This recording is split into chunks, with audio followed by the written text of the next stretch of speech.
Sa isang maliit na nayon na tinatawag na San Dionso, kung saan naniniwala pa rin ang mga tao na ang takip silim ay kapag ang hangganan sa pagitan ng buhay at dilim ay pinakamanipis, may isang pamilya na namuhay ng mapayapa hanggang isang gabi, ito ay bumalik. Lumalabas ang larawan, buntis na babae ay lumabas sa hiwalay na palikuran. Isang hiyaw ang lumuluha sa buong gabi. Nahulog ang lamparan ng langis. Dugo. Umiiyak ang mga bata. Aswang. Ang akala namin noon ay alamat lamang ito, isang panakot para sa mga bata. Ngunit nang mamatay ang aking asawa, dinadala ang isang anak na hindi pa umiiyak sa unang pagkakataon. Alam ko, totoo ang demonyong iyon. Flashback, isang simpleng libing, ang mga taga-nayon ay nagbubulungan, natatakot. Isang batang lalaki, si Nelson, na tahimik na humahawak sa larawan ng kanyang ina. Lumalakas ang hangin, lumilipad ang mga kurtina. 10 taon na ang lumipas. Ako, si Manolo, ang asawa, ang ama, buhay pa ngunit hindi isang buong tao. Tuwing gabi, sinasabi ko sa aking anak na magwiwisik ng asin sa paligid ng bahay. Tuwing kainan, nagdadasal ako na parang isang taong nalulunod na kumakapit sa kanyang huling pag-asa. Pero alam ko nasa paligid pa rin siya. Nagugutom pa rin siya. At sa susunod maaaring ang anak ko na. Nagdilim ang screen. Ang tunog ng pagbagsak ng asin, ang tunog ng pagbagsak ng mga bintana. Nagsisimulang tumugtog ang background music. Hindi ko alam ang ating kapalaran ay nakasulat na sa pinakamalalim na ugat ng kabubatan ng Balete, kung saan hindi naabot ng liwanag. At doon may mas malakas pa kaysa sa kamatayan, mutya ng engkanto. Isang lumang kahoy na kahon na nakalatag ng malalim sa lupa. Isang maruming kamay ang dumampi sa takip ng kahon. Cutscene. Lumitaw ang pamagat. Yan na sumpar na mutya, yan ay kwento na Manolo E. Nelson. Bawat na yon ay may kanikanyang lihim. At sa San Dionso, ang sikreto ay wala sa mga salita, ngunit sa kung ano ang walang nangahas na magsalita tungkol sa pagkatapos ng takip silim. Close up, Nelson, isang payat na 14 na anyos na batang lalaki, maingat na nagwiwisik ng asin sa paligid ng bahay. Si Manolo, ang ama, na may haggard na mukha, ay isinara ang bawat pinto. Inilock ito ng mabuti na parabang umiiwas sa hindi nakikitang puwersa. Tuwing gabi, kapag ang araw ay nagsimulang lumubog sa likod ng mga bundok, ang mga tao ay nagwiwisik ng asin sa paligid ng bahay. Ang mga pinto ay mahigpit na nakasara. Walang lumabas pagkatapos ng ikalawang pagtilaok ng tandang. Walang sinumang nangahas na tumingin sa dilim. Pagbabago ng eksena, ang mga taga-nayon, bata at matanda, ay tahimik na nagsasagawa ng ritual. Nanginginig ang isang matandang babae habang isinasabit ang bawang sa kanyang pintuan. Tinatakpan ng bata ang kanyang tenga habang umaalulong ang hangin. Walang tumatawa. Walang nagsasalita. Flashback, gabi din ay umalis ayan. Larawan ay nagbabalik sa nakaraan, madilim na gabi, walang buwang kalangitan. Rosario, asawa ni Manolo, buntis, lumabas ng bahay para pumunta sa banyo. Ang mga oil lamp ay kumikislap. 10 years ago, I have complete family. Rosario, my wife, gentle and strong. That night, it cold. She just wanted to go out a while. Patuloy na nagsalita si Manolo. Ngunit unti-unting namumula ang kanyang mga mata. Nawala si Rosario sa likod ng mga saging. Isang nakakadugo na hiyaw ang pumunit sa magdamag. Nag-flash forward ang eksena, tumalon si Manolo, umiiyak si Nelson sa kulambo. Tumakbo siya palabas at tumigil. Dugo. Gasgas.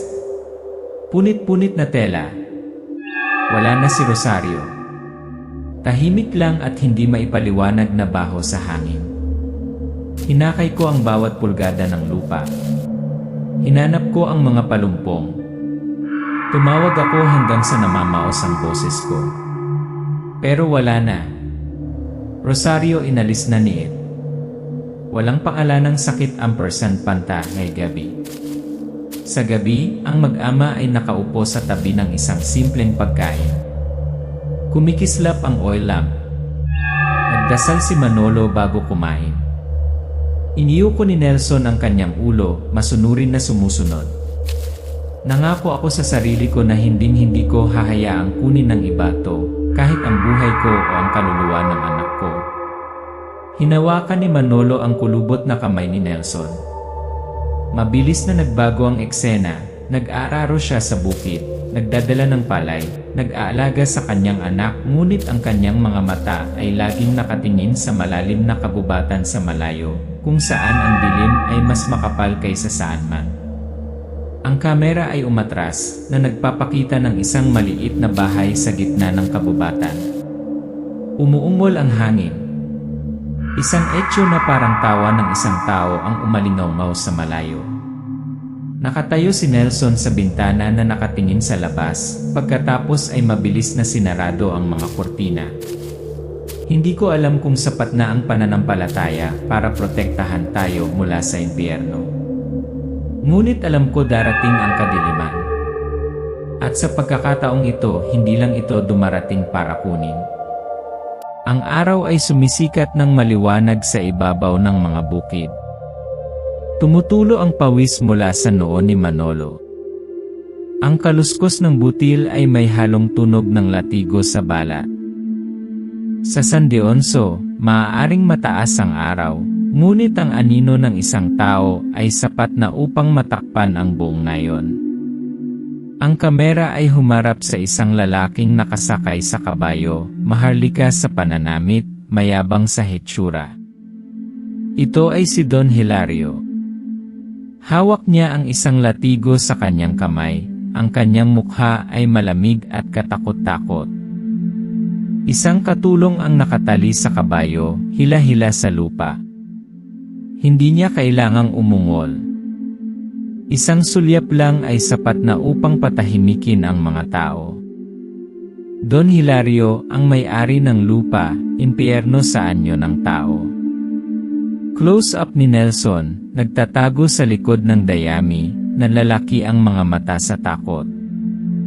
Nanginginig ang kanyang mga kamay, bumubulong-bulong ang kanyang bibig.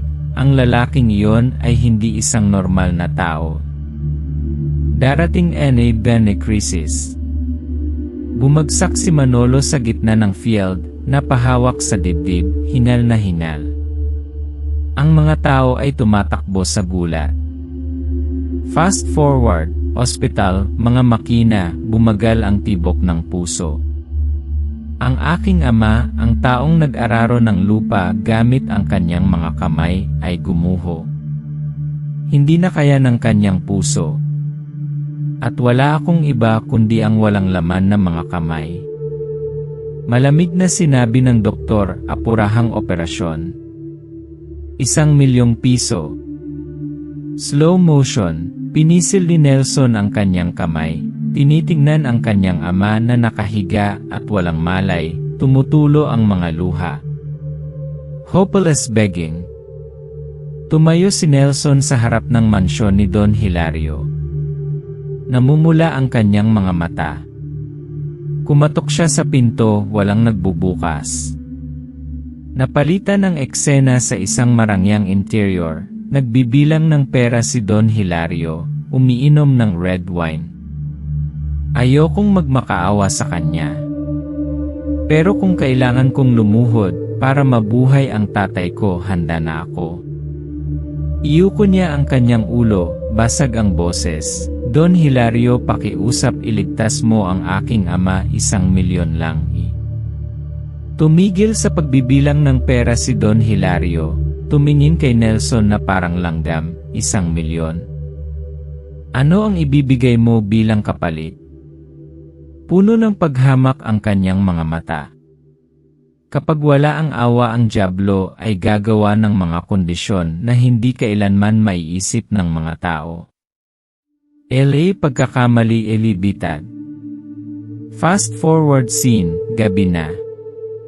Palusot na bumalik si Nelson sa mansyon. Bahagyang naglalakad, hinahanap ang kanyang pitaka. Nanginginig ang kanyang mga kamay habang binubuksan ang drawer wala. Biglang isang kamay ang pumatong sa kanyang balikat. Bumukas ang mga ilaw. Si Don Hilario ay nakatayo sa likuran niya, ang kanyang mukha ay madilim, sa tingin mo kaya mo akong lokohin. Lumuhod si Nelson, nakikiusap, gusto ko lang iligtas ang aking ama. Pasensya na ni. Tumayo si Don Hilario, pinaikot-ikot si Nelson na parang ahas, may iba pang paraan. Gusto mo siyang iligtas? Fine. Pero ako ang pipili ng mga kondisyon. Yan na deal mula si Anino ng Kabubatan. Isang pagkain sa bahay ni Manolo. Tahimik si Nelson, hindi nangangahas na tumingin sa kanyang ama. Bigla niyang sinabi, "Ama, nagkamali ako. Ngunit mayroon akong paraan para iligtas ka." Si Don Hilario sinabi sa amin na pumunta sa kabubatan maghukay ng isang kahon at ilibing ito sa ilalim ng puno ng balete. Isang lugar na walang nangahas na lapitan. Napaangat ang ulo ni Manolo, natigilan, balete. Hindi iyon ang lugar ng bagay na hindi dapat pinangalanan. Pero kung hindi natin gagawin, mamamatay ka. At ako mabubuhay magpakailanman sa pagsisisi. Tahimik na naglakad ang mag-ama papunta sa kabubatan, kumikislap ang oil lamp. Ang mga ugat ng puno ng balete ay parang mga kamay ng demonyo. Mabagal na umikot ang overhead camera. Unti-unting dumidilim ang kalangitan, tanging ang tunog ng mga yabag lang at ang tunog ng kaluskos mula sa hindi kilalang lugar ay umalingaw-ngaw. Pumasok kami sa kabubatan. Ngunit walang sinuman ang umasa na hindi lamang isang kahon ang nakabaon doon kundi ang tadhana, ang demonyo, ang mismong kalikasan ng tao. Sabi ng mga tao may mga kabubatan na hindi para sa tao. Pero minsan, napipilitan ng mga tao na pasukin ang mga ito para mahanap ang huling pag-asa. Paglalakbay ay gabi. Bumalik ang kamera mula sa itaas, isang maliit na lamparan na may langis sa gitna ng dagat ng mga higanteng balete.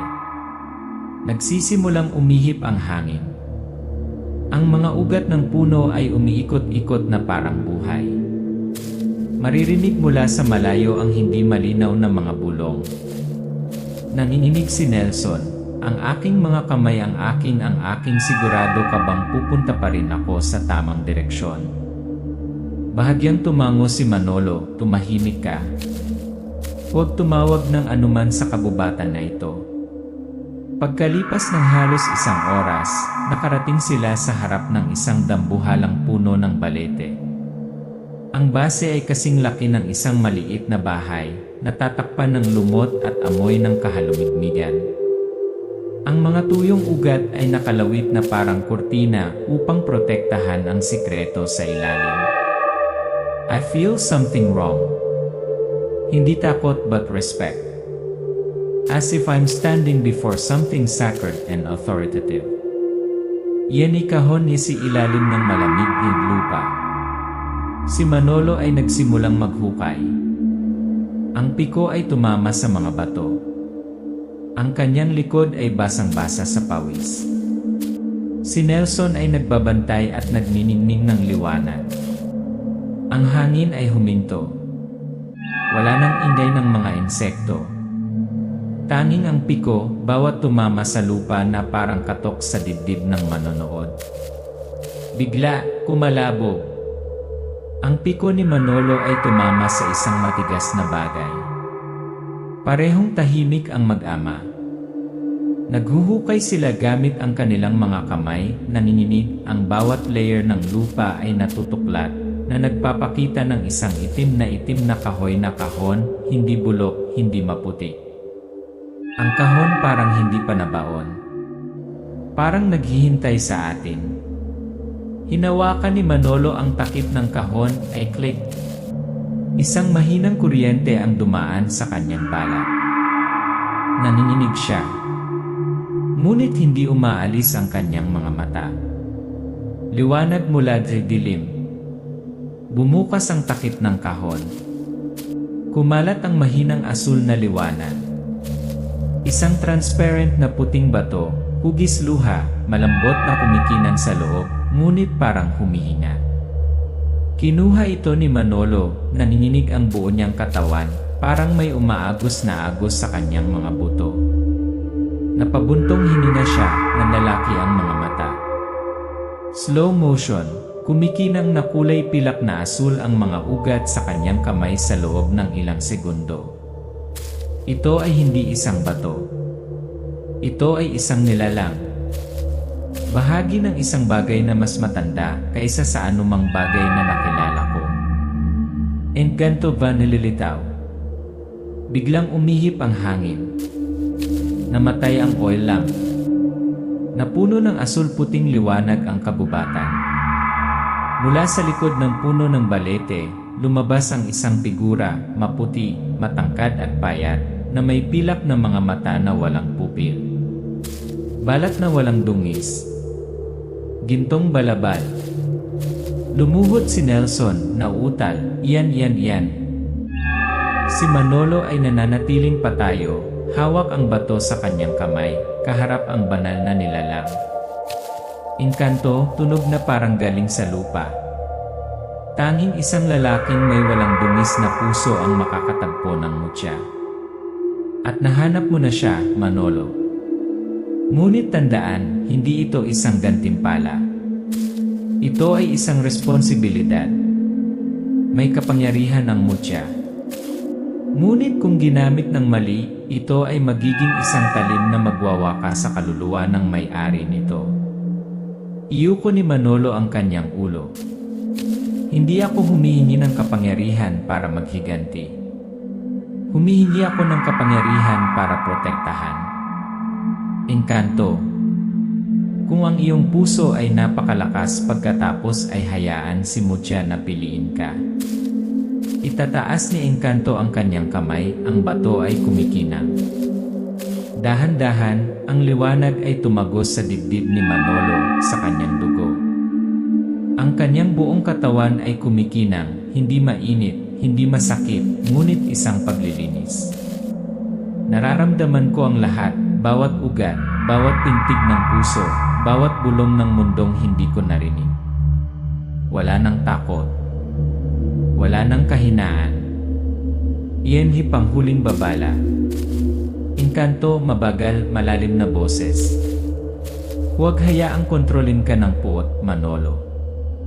Ang kapangyarihang ito ay hindi para sa tagapaghiganti. Ito ay para sa tagapag-inat.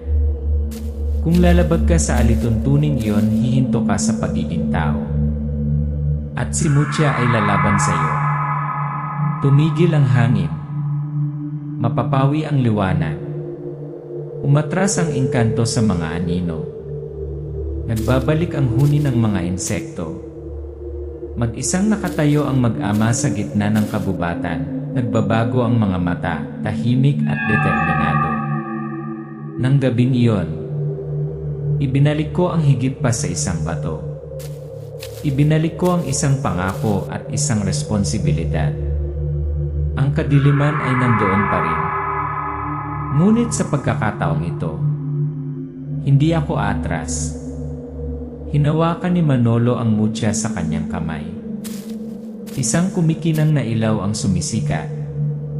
Ang kasukdulan ng tema ay humahantong sa bahagi 4. Ang anino ng Diablo ay nahayag, Don Hilario at ang kakilakilabot na katotohanan. Ako ay isang magsasaka. Isang ama. Isang mahina. Ngunit si Mucha ay gumising ng isang bagay mas matanda sa dugo, mas malakas kaysa sa takot. Slow motion, si Manolo ay nagsasanay ng itak sa gitna ng bakanting bakuran, sa kalagitnaan ng gabi, sa ilalim ng liwanag ng Mucha. Bawat laslas ay tila pinuputol sa hangin.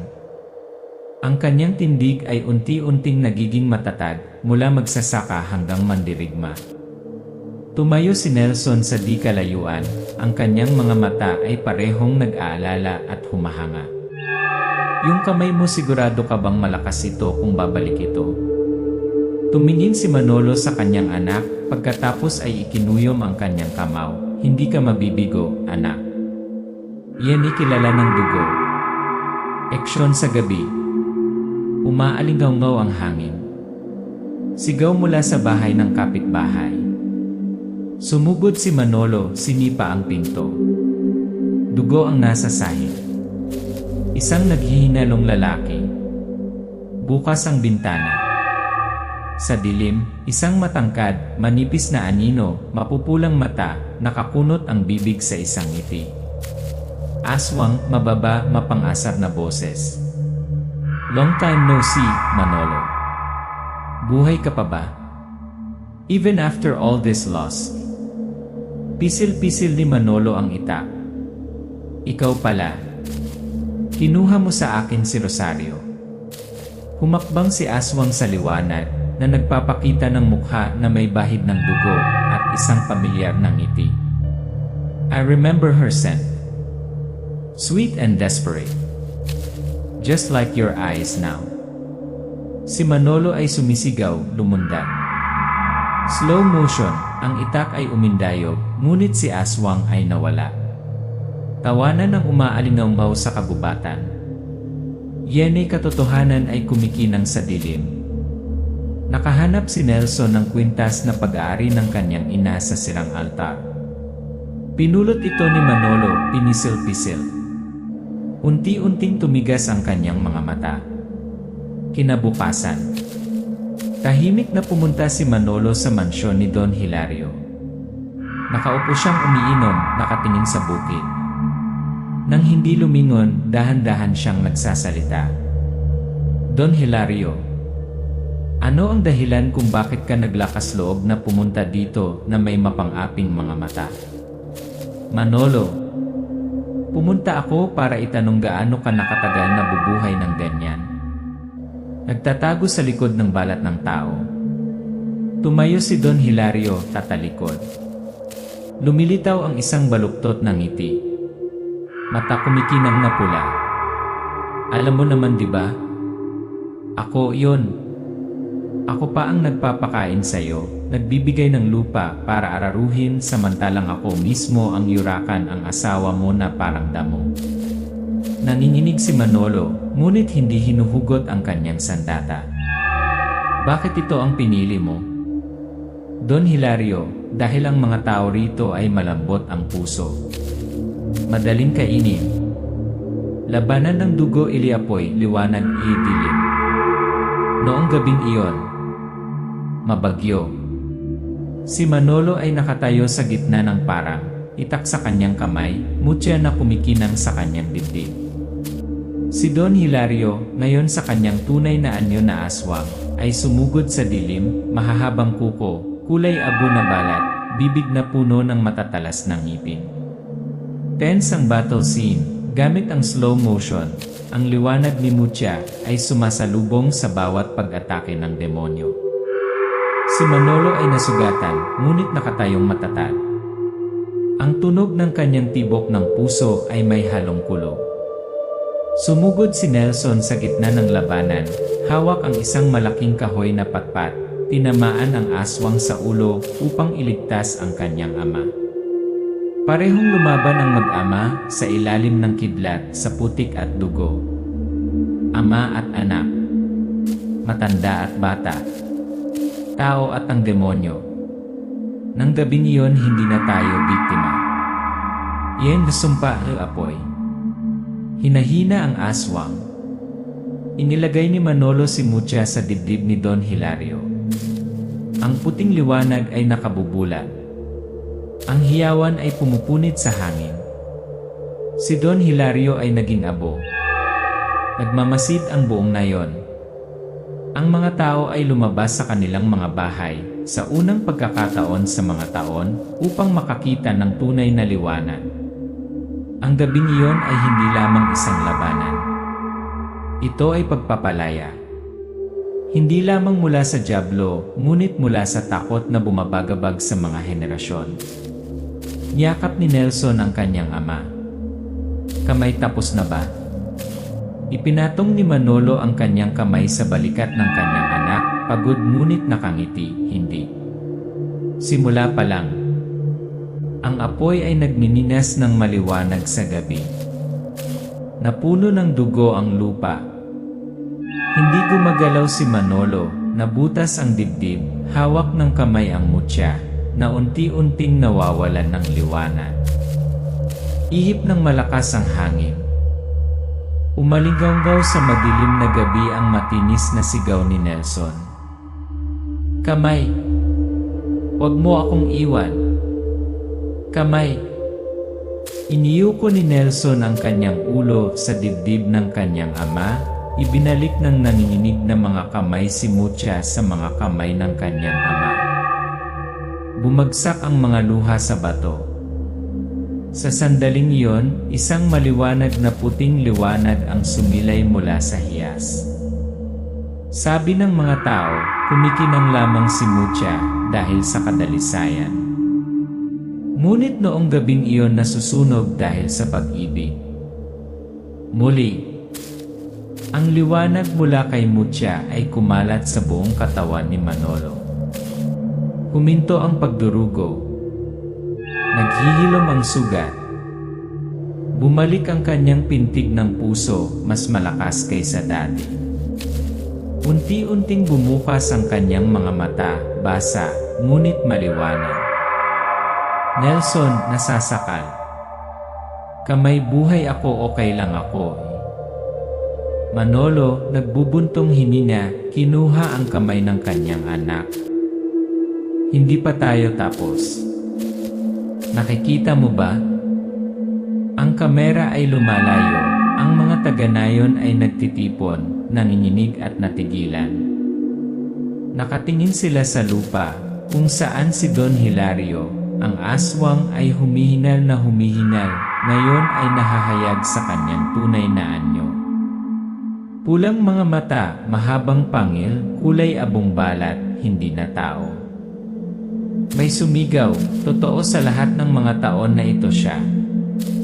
Umiiyak, galit, ginhawang umaalinggaw sa parehong oras. Sa wakas ay nahayag na ang katotohanan. Wala nang pag-aalinlangan. Hindi na tumatakas. Hindi na yumuyuko sa kasamaan na nagkukunwaring kapangyarihan. Milagro dahil dilim. Kinaumagahan. Ang Village Health Station. Si Manolo ay pinasuri muli ng doktor. Ang doktor, seryoso ang mukha, sabi. Ang iyong puso ay ganap na normal. Walang palatandaan ng pagpalya ng puso. Walang dahilan para sa operasyon. Nagtinginan sina Manolo at Nelson, natigilan. Hinawakan niya ang mutya na tahimik na nakahiga sa kanyang mangdas. Umaalinggaw ang boses ng tagapagsalaysay. Hindi lamang pinapagaling ni Mutya ang katawan, pinapalaya nito ang kaluluwa mula sa takot, mula sa put, mula sa anino na nagpabigat sa akin sa buong buhay ko. Liwanag Ellen Dionso. Magkahawak kamay na naglalakad palabas ng gubat sina Manolo at Nelson. Ang mga unang sinag ng sikat ng araw ay nasira, na nagpapaliwanag sa kanilang mga mukha, pagod, ngunit mapayapa. Naglalakad sila sa mga palayan, kung saan dating dugo at luha. Nakalabas ang kamera, lumabas na ang mga taga-nayon sa kanilang mga bahay. Naglalaro ang mga bata. Isang matandang lalaki ang nakaupo at nagdarasal. Isang lalaki ang nagtatanim ng sapling sa ilalim mismo ng puno ng balete, kung saan nakabaon ang kahon. Sa wakas ang katahimikan ay napawi. Ang kadiliman ay may pangalan. At ang liwanag ay bumalik sa lupain ito. Tinignan ni Manolo si Nelson, pabulong. Ipinaglaban kita. Ngayon ay nabubuhay ka para sa lahat ng ating napagtabumpayan. Nelson. At kung bumalik ang kadiliman, hindi ako lalaban mag-isa. Binabawi ang kamera. Ang mga burol ng San Deonso ay kumikinang sa bagong sikat ng araw. Isang kislap mula sa bulsa ni Manolo, ang mutya, ay kumikislap sa huling pagkakataon at pagkatapos ay kumukupas. Natupad na ni Mutya ang kanyang misyon. Ngunit hindi dito nagtatapos ang kwento. Dahil sa bawat lupain may anino. At sa bawat puso nangangailangan ng liwanag. Batay sa mga alamat na ipinasa sa mga henerasyon. Ngunit kung sa tingin mo ay hindi totoo ang mga bagay na ito, subukang tumuntong sa kakahuyan pagkatapos ng takip silim. At makinig ka.